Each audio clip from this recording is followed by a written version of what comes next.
الحمد لله وكفى وسلام على عباده الذين اصطفى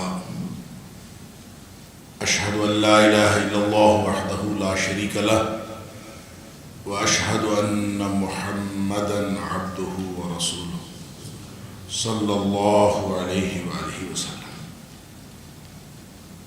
اللهم صل على محمد وعلى آل محمد كما صليت على إبراهيم وعلى آل إبراهيم إنك حميد مجيد. اللهم بارك على محمد وعلى آل محمد كما باركت على إبراهيم وعلى آل إبراهيم إنك حميد مجيد.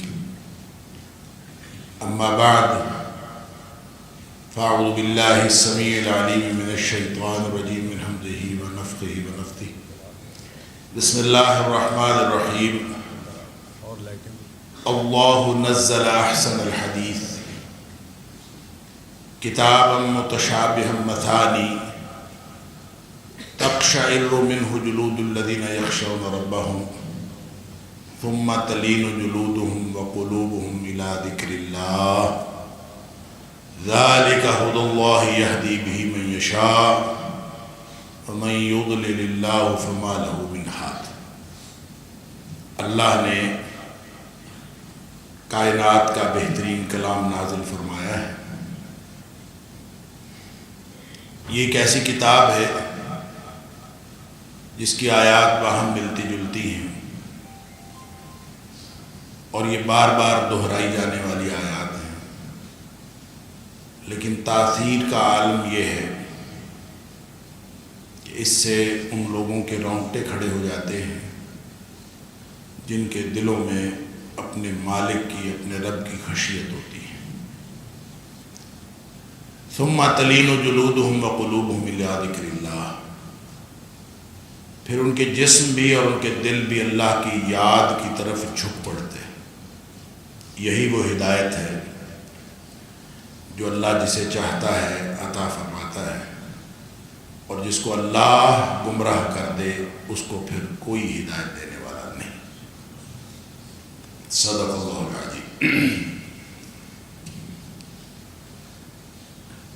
عظمت قرآن کے حوالے سے آج ہم جس سیمینار کے اندر شریک ہیں، اللہ تعالیٰ میری اور آپ کی، ہم سب کی حاضری یہاں قبول فرمائے. یہ ایک ایسے موضوع پر سیمینار ہے جو عظمت کے اعتبار سے، اہمیت کے اعتبار سے دنیا کائنات کا سب سے اہم اور عظیم موضوع ہے. نبی اکرم صلی اللہ علیہ وسلم نے ایک بات ارشاد فرمائی کہ خیرکم من تعلم القرآن وعلمہ، کہ آپ میں سے سب سے زیادہ بہترین آدمی وہ ہے جو قرآن سیکھے اور دوسروں کو سکھلائے. اس میں جو قرآن سکھلانا ہے، جو ہمارے محترم شیخ علوی صاحب ایک عرصے سے قرآن سکھلانے کا کام کر رہے ہیں، اور اسی کی تقریب تکمیل کے موقع پر یہ عظمت قرآن سیمینار ہو رہا ہے. اللہ تعالیٰ ان کی طرف سے اور سارے سیکھنے والوں کی طرف سے قبول فرمائے. اس میں اللہ کریم نے جو عظمت رکھی ہے، جس کا اظہار نبی کریم صلی اللہ علیہ وسلم فرما رہے ہیں،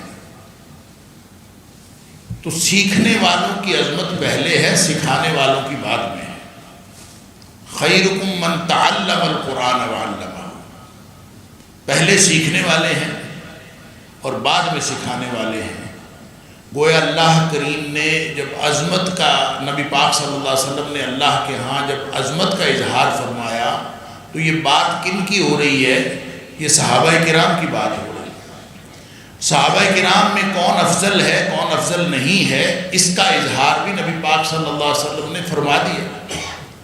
اور اس ساری عظمتوں کے باوجود نبی کریم صلی اللہ علیہ وسلم ان کو انسینٹو یہ دے رہے ہیں کہ تم میں سے جو بھی قرآن سیکھنے کا کام کر رہا ہوگا، صحابہ کرام کو یہ کہا جا رہا ہے کہ تم میں سے جو کام سیکھنے کا کام کر رہا ہوگا اور پھر سکھلانے کا کام کر رہا ہوگا، تو یہ کام ایسا ہے کہ تم کائنات کے بہترین شخص بن جاؤ۔ اب اس کا مطلب یہ ہے کہ دنیا میں اگر کسی نے عظمت لینی ہو تو قرآن سیکھنے سکھانے کا کام شروع کر دیں۔ جو اللہ نے قرآن میں فرمایا الرحمن علم القرآن خلق الانسان علمہ البیان، بڑی سیدھی سیدھی ترتیب ہے کہ وہ رحمان جس کی رحمت کا عالم یہ ہے کہ وہ ہمیشہ بھی رحم کرنے والا ہے، رحیم ہے فعیل کے وزن پر، ہمیشہ وہ رحم کرتا ہے، لیکن وہ رحمان بھی ہے کہ اس کی رحمت جوش میں آتی ہے، اور وہ کس وجہ سے جوش میں آتی ہے؟ علم القرآن، اس نے قرآن سکھایا ہے، اور قرآن کی رحمان کی صفت کے ساتھ قرآن کے سکھانے کا خصوصی تعلق ہے۔ لہذا اللہ نے جب قرآن سکھا دیا تو اب وہ اپنے بندوں سے اس بات کا تقاضا کرتا ہے۔ خلق الانسان، صرف قرآن سکھایا نہیں ہے، انسان کو پیدا کیا ہے، علمہ البیان، اس کو یہ بولنا سکھایا، اس کو قوت گویائی عطا فرمائی، اس کو تکلم کی طاقت عطا فرمائی۔ اور یہ تکلم کس لیے ہے؟ یہ گپ شپ کرنے کے لیے نہیں ہے، یہ تکلم دوسرے کے اوپر اپنی برتری جتانے کے لیے نہیں ہے، یہ مسجع اور مقفع تقریریں کرنے کے لیے نہیں ہے۔ وہ رحمان جس نے یہ تینوں باتیں، تخلیق بھی اس کی، تعلیم بھی اس کی، علم القرآن خلق الانسان علمہ البیان، تخلیق بھی اس کی، تعلیم بھی اس کی، اور تعلیم قرآن کے ساتھ تعلیم بیان بھی اسی نے عطا فرمایا ہے۔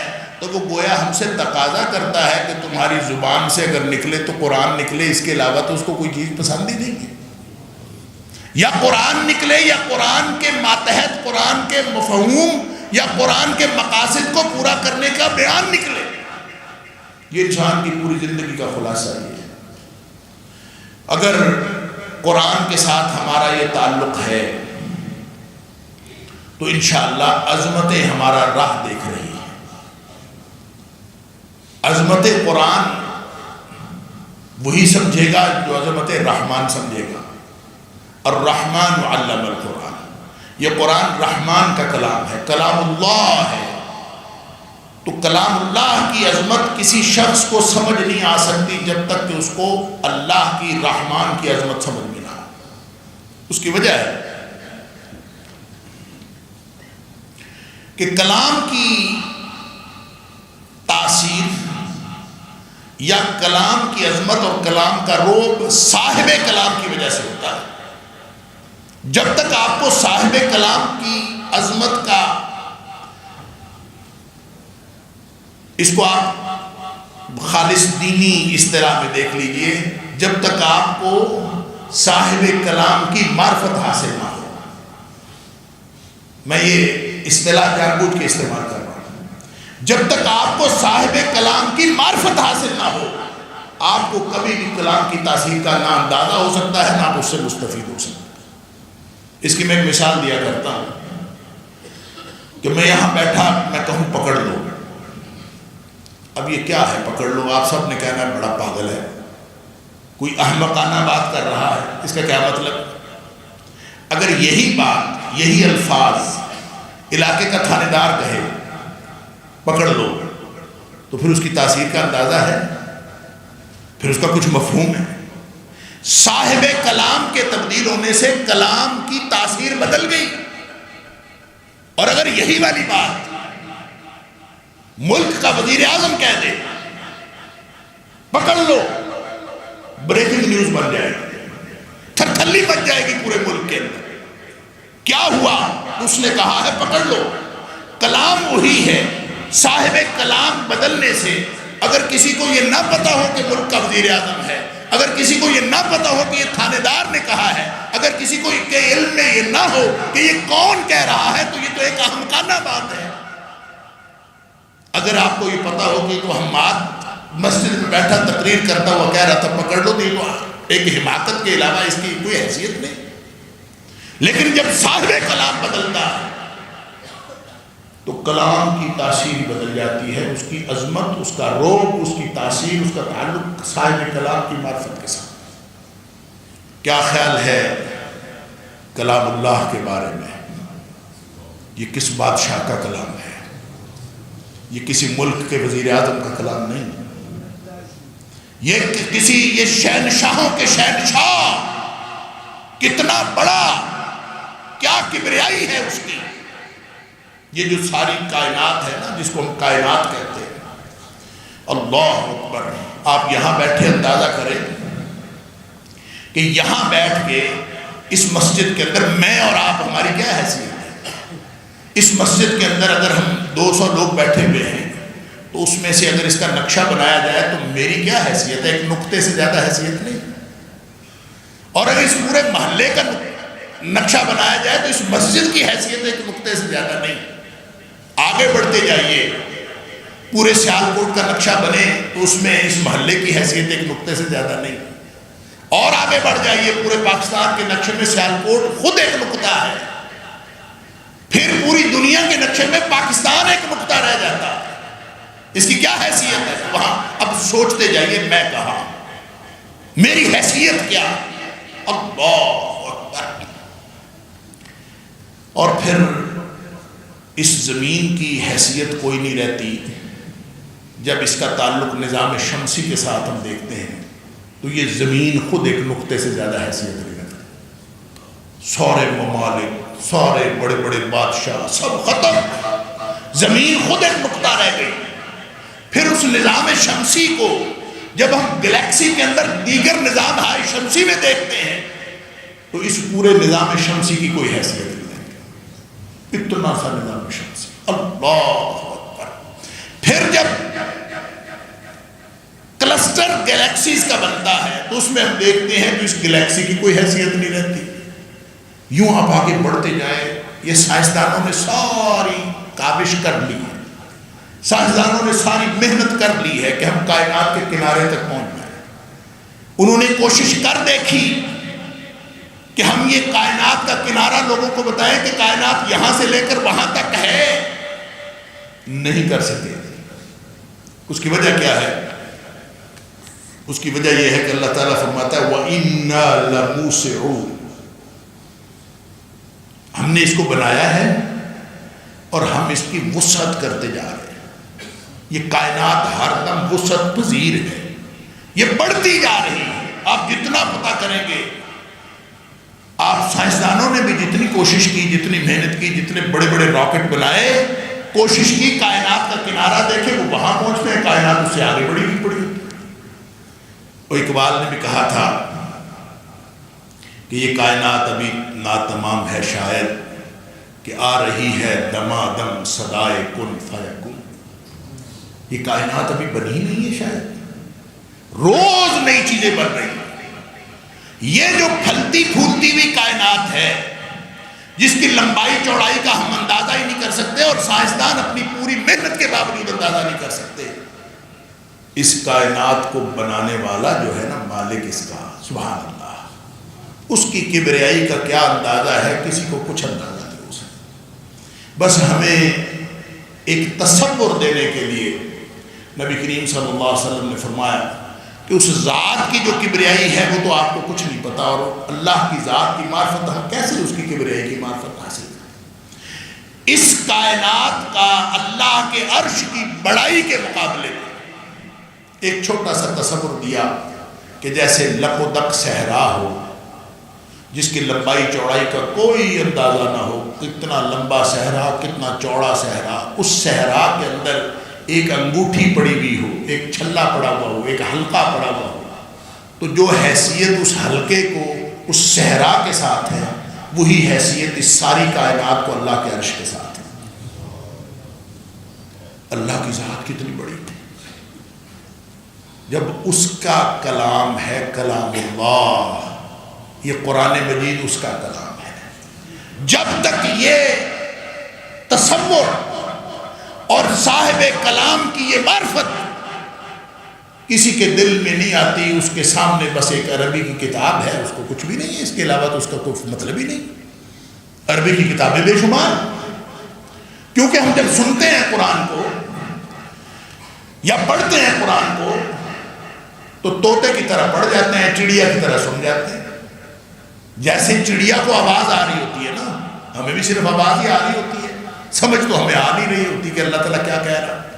اللہ نے یہ کلام کیوں بھیجا ہے ہمیں نہیں سمجھ آ رہی ہوتی، ہمیں کیا پتا اس کی عظمت کا، ہمیں قرآن کی عظمت کا کیا پتا چلے جب ہمیں سمجھ ہی نہیں آتی کہ قرآن کہہ کیا رہا ہے۔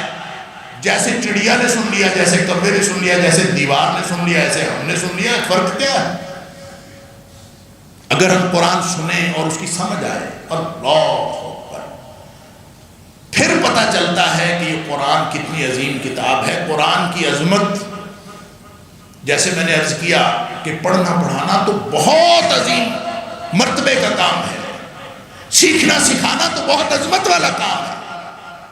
قرآن سے تو کوئی جیسے بھی جڑ جائے، چاہے اس کے خادم کی حیثیت سے جڑ جائے، چاہے اس کے اوپر جھاڑ پونچھ کرنے کے لیے اس کی ڈیوٹی لگ جائے، کسی بھی طریقے سے قرآن کے ساتھ جڑ جائے، وہ اس کائنات کا عظیم ترین انسان بن جاتا ہے۔ ہمیں تو یہی معلوم ہے کہ جس ہستی پر یہ قرآن اترا ہے وہ ہستی کائنات کی سب سے بڑی اعلیٰ ترین ہستی بن گئی، جس دھرتی پر اترا ہے وہ کائنات کی سب سے اعلیٰ دھرتی بن گئی۔ اللہ اکبر، جس مکان پہ، جس جگہ پہ اترا ہے وہ جگہ کائنات کی سب سے اعلیٰ جگہ بن گئی، اور جس زمان میں اترا ہے، جس وقت میں اترا ہے، اگر وہ رات تھی تو وہ 1000 درجے 1000 مہینے سے بہتر رات بن گئی، اور اگر وہ مہینہ تھا تو وہ سارے مہینوں سے افضل مہینہ بن گیا۔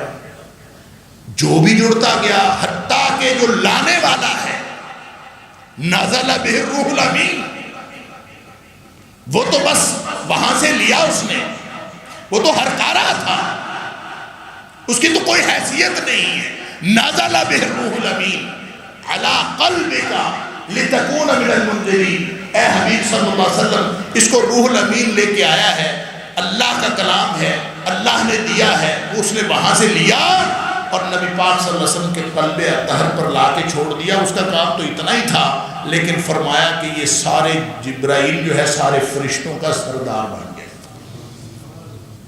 یہ قرآن کی عظمت ہر شخص کو عظیم بنا دیتی، لیکن عظیم بننے کے لیے کوئی جڑے تو صحیح قرآن سے، کوئی اس کے ساتھ جڑے اور اس کو سمجھے کہ قرآن میں اللہ نے کہا کیا ہے۔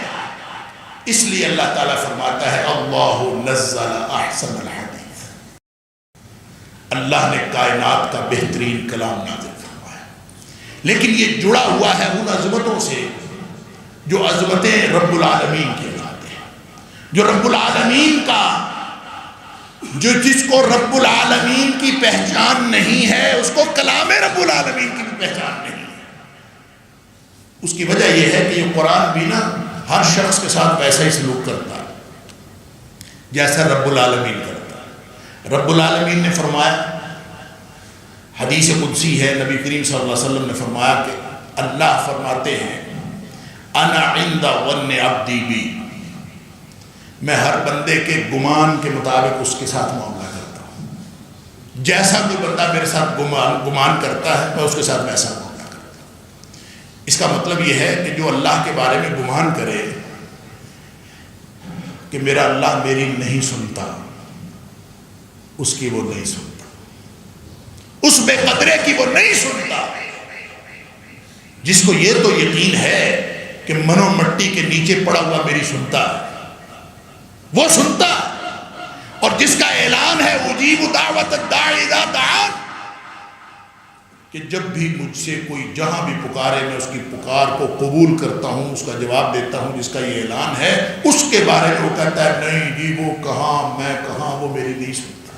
تو جو اللہ کے بارے میں یہ گمان رکھے اللہ اس کی نہیں سنتا، واقعی نہیں سنتا، اور اگر وہ یہ یقین رکھے کہ اللہ میری سنتا ہے تو اجیب دعوت الداعی اذا دعان فانی قریب، میں تو قریب ہوں، اور اجیب دعوت الداعی اذا دعان، جب بھی مجھے پکارے، اس کے لیے نہ کوئی وقت کی قید ہے نہ کوئی جگہ کی قید ہے، پکارو تو صحیح، میں پکار کے جواب دیتا ہوں، وہ سنتا۔ تو گمان سے، اپنے گمان سے فرق پڑتا ہے۔ جس نے اللہ کی قدردانی کی، اس نے اللہ کو اس کائنات کا مالک سمجھا، اور جو مالک اور خالق ہوتا ہے نا، خالق کا حق ہے کہ مخلوق اس کی بندگی کرے۔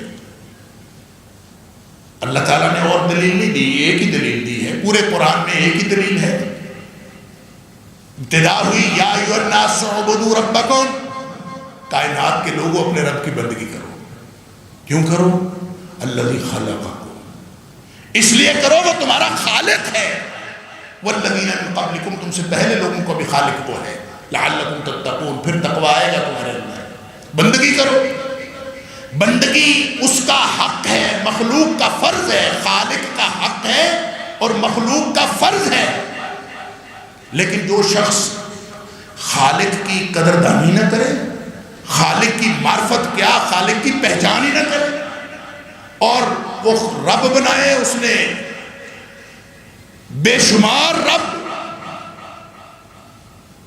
اللہ کو چھوڑ کر مخلوق میں سے آپ جتنے مرضی رب بنا لیں، ایک خالق ہے اکیلا، باقی ساری کائنات مخلوق ہے۔ جب آپ اس کو چھوڑ کر رب بنائیں گے تو اس مخلوق میں سے ہوں گے، اور جو مخلوق میں ہوتا ہے وہ کبھی رب نہیں ہوتا۔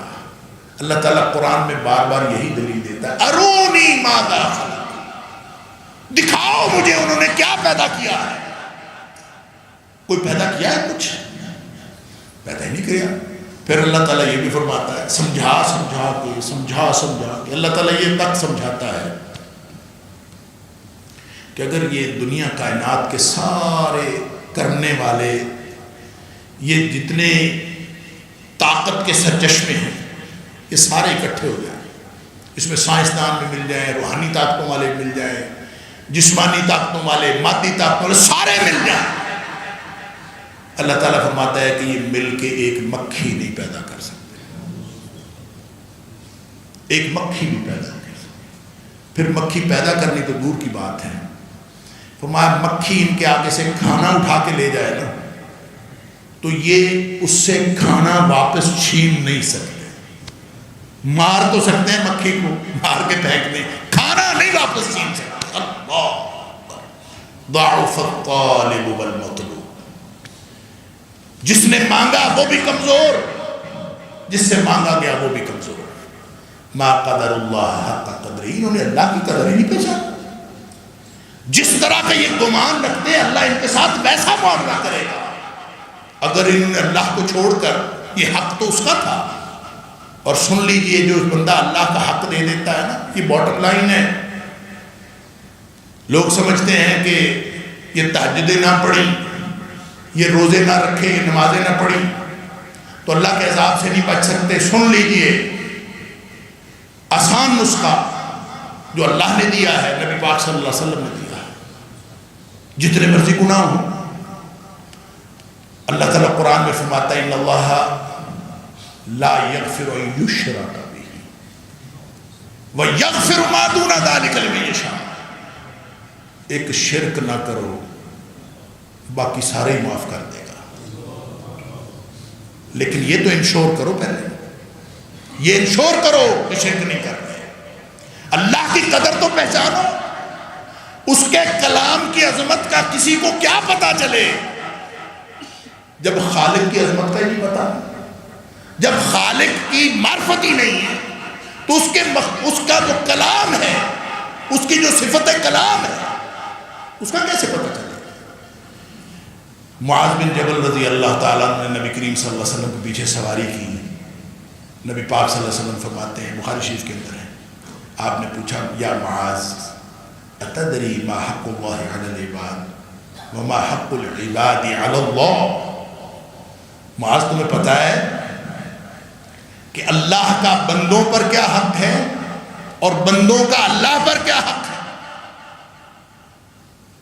معاذ رضی اللہ تعالیٰ فرماتے ہیں اللہ و رسولہ اعلم، مجھے تو معلوم نہیں، اللہ جانے یا اللہ کے رسول صلی اللہ علیہ وسلم جانے، مجھے نہیں معلوم۔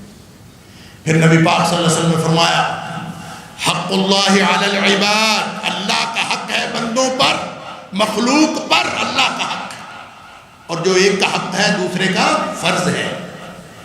اللہ کا حق کیا ہے؟ ان یعبدوہ ولا یشرکوا بہ شیئا، اس کی بندگی کریں اور اس کے ساتھ کسی کو شریک نہ ٹھہرائیں۔ اللہ اکبر، یہ اللہ کا حق ہے۔ اب پھر اللہ کا حق ادا ہو گیا تو پھر بندوں کا کیا حق ہے؟ حق العباد علی اللہ، فرمایا وحق العباد علی اللہ اللہ يعذب من لا یشرک بہ شیئا، بندوں کا پھر اللہ پر حق بن جاتا ہے کہ جو اس کے ساتھ کسی کو شریک نہیں ٹھہراتا نا، پھر وہ اس کسی کو عذاب نہ کرے، یہ بندے کا حق ہے اللہ پر۔ تو پہلے یہ اللہ کا یہ حق تو نہیں طے تو کریں کہ اللہ وحدہ لا شریک ہے، وہ ذات میں بھی لا شریک ہے، وہ صفات میں بھی لا شریک ہے، وہ عبادت میں بھی لا شریک ہے۔ پہلے اللہ کو یہ حق تو دے۔ تو اللہ کا تو عظمت پہچانی نہیں، اللہ کے کلام کی عظمت کیسے پتہ چل سکتی؟ تو جب تک اللہ نزل احسن الحدیث، اللہ نے کائنات کا بہترین کلام نازل کیا ہے، کتاب متشابہ مثانی، یہ ایک ایسی کتاب ہے۔ کیا ہے بہترین کلام؟ ادھر فرمایا بہترین کلام ہے اللہ اکبر۔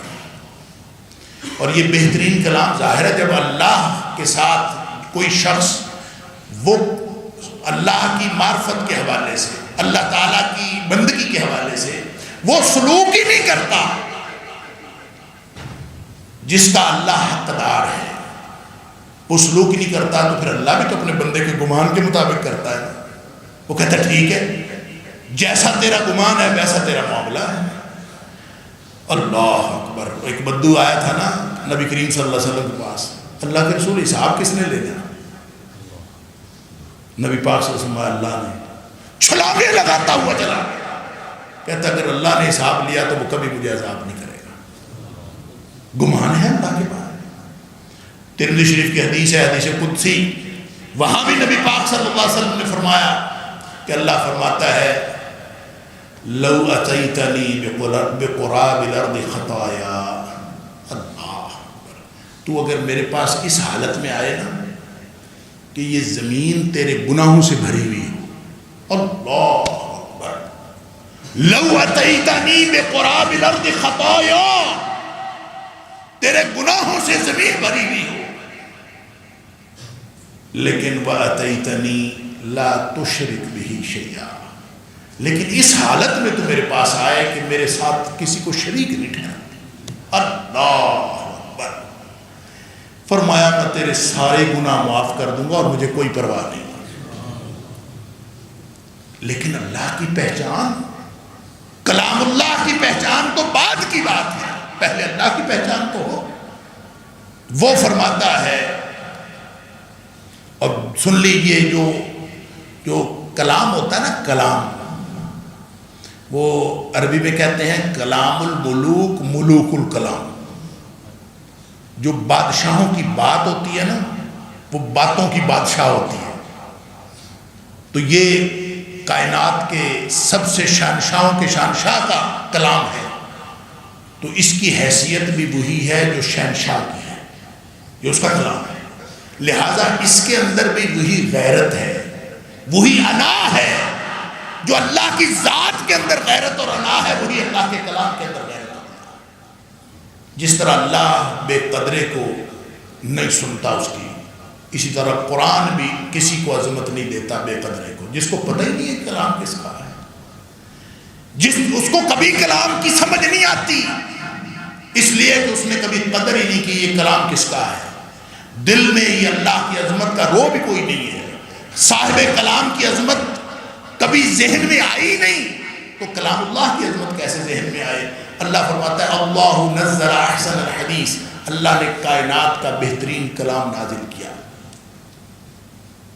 اور صرف پڑھ لینے سے قرآن ہدایت دے دے، اس طرح نہیں ملتی ہدایت۔ ایکسیپشنز ہوتی ہیں، استثناء ہوتا ہے، بعض اوقات قسمت اچھی ہو تو ایسے لوگ ہیں قرآن کی غلطیاں نکالنے کے لیے قرآن کو پڑھنا شروع کیا، اللہ نے ہدایت دے دی، وہ تو قسمت کی بات ہے، وگرنہ قانون اللہ کا یہ ہے کہ جب تک آپ قرآن حکیم کو اس نیت سے نہیں پڑھیں گے کہ میں نے ہدایت لینی ہے، یہ ہدایت نہیں ملتی۔ اللہ اور اللہ کے جو کلام کا روب دل میں رکھ کے کہ میں کس کا کلام پڑھنے جا رہا ہوں، وہ جب تک روب دل میں نہ ہوگا اس وقت تک یہ ہدایت نہیں ملتی۔ فرمایا اللہ نزل احسن الحدیث، اللہ نے کائنات کا بہترین کلام نازل کیا ہے، کتابا متشابہ مثانی، یہ بہترین کلام کی دو خصوصیات بتا دی، غور سے سن لیجئے گا۔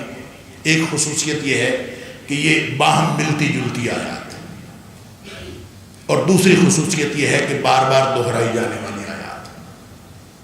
دنیا میں کسی ادیب کو دیکھ لیں، کسی شاعر کو دیکھ لیں، اگر اس کی کلام کے اندر مشابہت اور تکرار ہو، چیزیں ملتی جلتی ہوں اور تکرار ہو، بار بار وہی آ رہی ہو، تو اس کا کلام اپنی تاثیر کھو دیتا ہے، کلام کے اندر تاثیر باقی نہیں رہتی۔ اسی لیے دنیا کے جو بڑے بڑے قادر الکلام ادباء اور شعراء ہوتے ہیں، وہ کوشش کرتے ہیں کہ نئے نئے الفاظ آئیں، نیا نیا اسلوب ہو، تاکہ کسی کو تکرار اور مشابہت کا احساس نہ ہو۔ ساری دنیا کے ادیب اسی چکر میں لگے رہتے ہیں۔ کیوں؟ کسی کتاب میں مشابہت ہو اور کسی کتاب میں تکرار ہو تو وہ اپنی تاثیر کھو دیتا ہے۔ لیکن یہ خالق کا کلام ہے، یہ مخلوق کا کلام نہیں ہے۔ مخلوق کا کلام جن دو خصوصیات کی وجہ سے اپنی تاثیر کھو دیتا ہے، خالق و مالک نے انہی دو خصوصیات کا ذکر کیا۔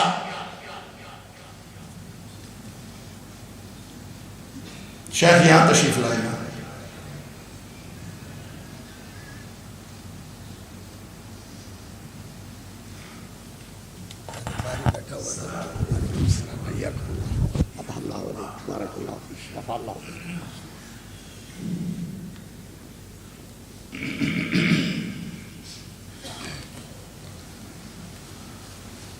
وہ دو خصوصیات جو مخلوق کے کلام میں ہو تو کلام اپنی تاثیر کھو دیتا ہے، وہ خالق کے کلام میں ہو تو تاثیر اور بڑھ جاتی ہے۔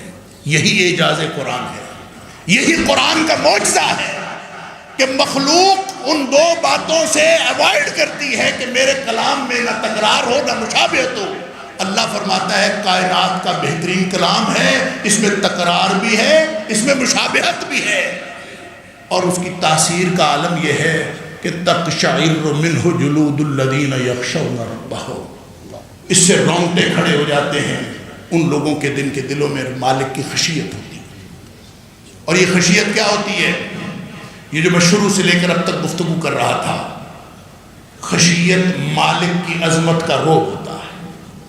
خشیت صرف خوف نہیں ہوتا، خوف بھی عربی زبان کا لفظ ہے، خشیت بھی عربی زبان کا لفظ ہے، خوف بھی قرآنی اصطلاح ہے، خشیت بھی قرآنی اصطلاح ہے۔ خشیت کے اندر پہچان پائی جاتی ہے، ریکگنیشن پائی جاتی ہے۔ وہ جس کا کلام ہے جب تک اس کی خشیت نہ ہو، دل کے اندر اس کا روب نہ ہو، جو کسی کی عظمت کی وجہ سے جو دل میں خوف پیدا ہوتا ہے۔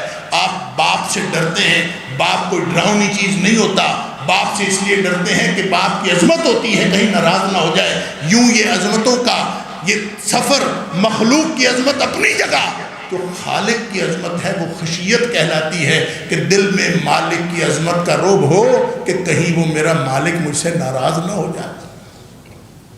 اگر یہ دل میں موجود ہے، خشیت موجود ہے، اور یہ روب کیسے موجود ہو سکتا ہے؟ جب تک یہ نہ پتہ چلے نا کہ یہ کلام کس کا ہے، کلام والا کون ہے، صاحب کلام کون ہے، اور یہ کلام کتنی عظمت رکھتا ہے، جب تک یہ نہ پتہ چلے اس وقت تک اس کلام کی تاثیر بھی کسی کو نہیں ملتی، اس کے رونگٹے بھی کھڑے نہیں ہوتے۔ ہم نے ساری زندگی قرآن سنا، قرآن پڑھا، کبھی رونگٹے کھڑے ہوئے؟ میں اپنے آپ سے پوچھتا ہوں، آپ اپنے آپ سے پوچھیں، کبھی جھرجھری آئی ہو، کبھی رونگٹے کھڑے ہوئے ہو قرآن پڑھتے ہوئے، قرآن سنتے ہوئے؟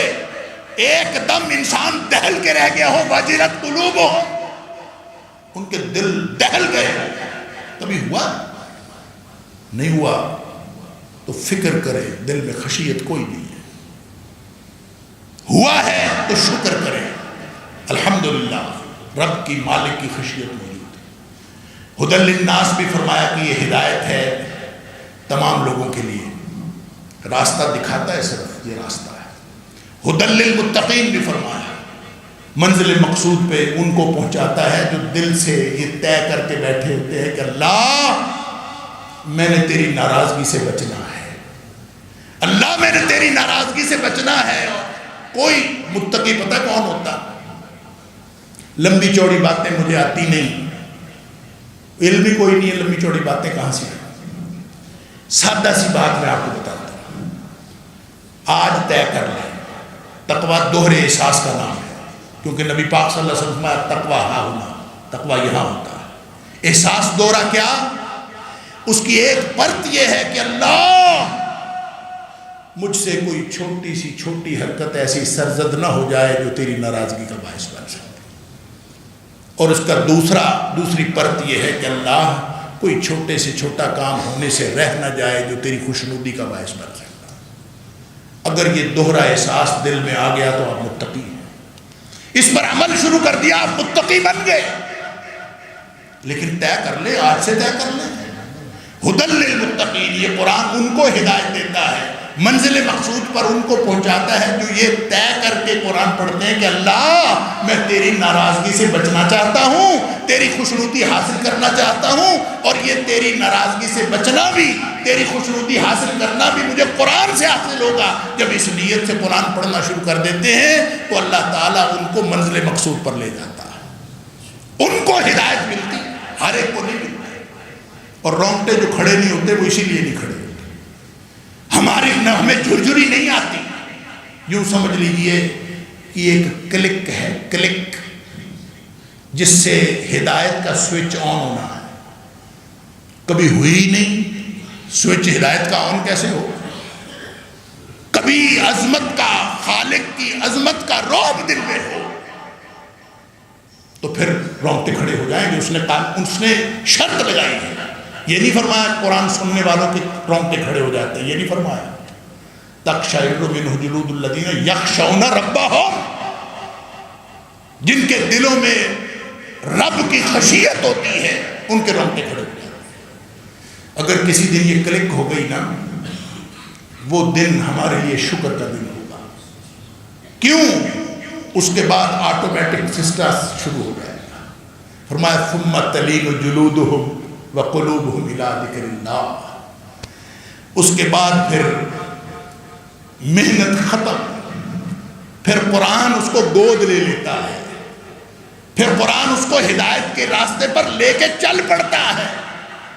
ہوتا کیا ہے؟ ثم تلین جلودہم وقلوبہم الی ذکر اللہ، جس دن یہ ہدایت کا سوئچ آن ہو گیا نا، فرمایا اس دن کے بعد دل دماغ کسی اور کے رہتے ہی نہیں، وہ اللہ کے ہو جاتے ہیں۔